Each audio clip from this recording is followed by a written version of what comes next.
قال رسول الله صلى الله عليه وعلى آله وصحبه وسلم: إن في الجمعة ساعة لا يوافقها عبد مؤمن يسأل الله شيئا وهو قائم يصلي إلا أعطاه الله ما سأل. هذه الساعة يحدث فيها العجائب. ومن القصص المذكورة في هذا الزمن أن امرأة أصيبت بمرض سرطان الثدي، فبدأت تستخدم العلاج الكيماوي فتساقط شعرها وضعفت حالتها، فلجأت إلى الله سبحانه وتعالى في يوم الجمعة، فتوضأت بعد العصر واستقبلت القبلة وأخذت تدعو الله سبحانه وتعالى عملا بوصية النبي صلى الله عليه وسلم أن يشفيها وأن يرفع ما نزل بها من البلاء.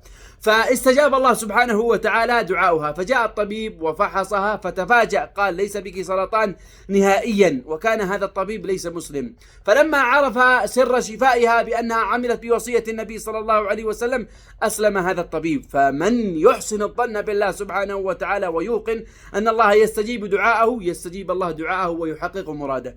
رحم الله من ساهم في نشر الخير والتوعية بين الناس. استغلوا آخر ساعة من يوم الجمعة وذكر إخوانك وأحبابك. السلام عليكم ورحمة الله وبركاته.